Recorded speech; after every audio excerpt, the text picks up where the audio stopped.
Hey everyone, this is 77. In the last episode of Need for Speed Workshop, we spoke about police pursuit systems in Need for Speed games. In the last video, I asked the question, if you were a gameplay designer for Need for Speed, how would you design the police pursuit system? If you haven't watched the previous video, I recommend you go and watch it because in this video, I'll be going over the responses you guys have left and I'll be discussing them. Our first response comes from the 67S, who said that they want cops to be present in free roam, like in Rivals and 2015, with heat levels that don't reset after each pursuit, and pursuit breakers. 67S also added that the cops need to be better than the ones from 2015, but not too good so you don't get chased or arrested all the time. First of all, yes, pursuit breakers would be fantastic. I'd love to see them return in a new game one day, especially now that Need for Speed uses the Frostbite engine, an engine known for enabling high quality destruction like in the Battlefield games for example. It would make triggering a pursuit breaker so much more satisfying. But anyway, you bring a good point with the cop difficulty. I imagine this would be difficult to balance as you'd want police that can put up a good fight to the player, unlike the 2015 cops. But you wouldn't want cops that are far too good, resulting in chases that last for ages, as it would ultimately make encounters with police frustrating rather than exciting. Thank you very much for your comments. Our next one comes from Adrian Perez, who said that he'd have a system that takes the main system from Merp Squadron 2005, Carbon and Undercover, while giving the ability for the player to pull over and pay a fine like in 2015. He then added that he'd also like to have the speed limit mechanic from Midnight Club LA. Overall a very good system in my opinion, sort of taking the best aspects of multiple games and rolling them into one big system. The pullover mechanic that was in 2015 was a great way to defuse a chase if you happen to not want to deal with police at that moment in time. And like I mentioned in the previous video, the speed limit mechanic from Midnight Club was a fantastic way to allow the player to both avoid police attention as well as trigger a chase.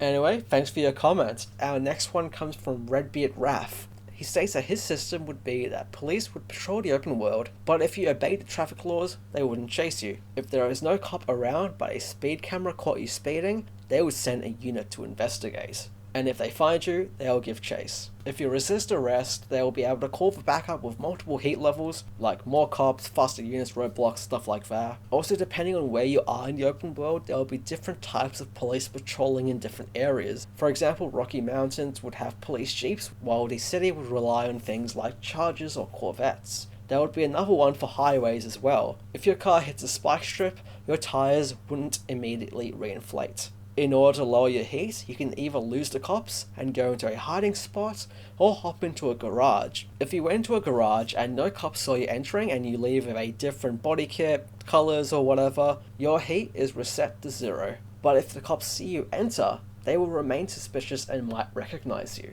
He concludes saying that speed breaker should return so you can easily hit things like pursuit breakers, I imagine. First of all, wow, that's a lot. I can tell you put a lot of time into this. I want to start off with talking about the speed cameras. I like this idea a lot because in past games we've seen speed cameras just being in the world as just a collectible sort of thing, but this gives them a proper function in the game. I also like the idea of having different kinds of cop cars patrolling in different areas of the map, especially if we see a map similar to the one from Rivals in the future game, as there were multiple biomes on that map. I personally would like to see spike strips return as something that you'd fear, like in Most Wanted 2005 as well, where if you hit a spike strip it was pretty much over for you, but I don't think we'd see spike strips like that return in a future game due to how punishing that would be. I agree with everything in your next point, however. I love the idea that if cops saw you enter a garage, they would remain somewhat suspicious of your car. It reminds me of how in GTA 4, if you entered a paint and spray while still being chased by police, they would still chase you after you left it. Finally, you mentioned the speed breaker mechanic. It would definitely be rather cool to see it return in the future game, especially if they decide to bring pursuit breakers back to the series, because otherwise it probably wouldn't be much more than a gimmick in my opinion. But if it served the purpose like for trigger and pursuit breakers, it would be a great re-addition to the series. Anyway, that was a big one. Thank you very much for that response, dude. Appreciate it. Anyhow, that'll be all for this Need for Speed Workshop response video. Once again, thank you all so much for your responses. This video wouldn't exist without them. The next prime episode of Need for Speed Workshop is coming soon, so stay tuned for that.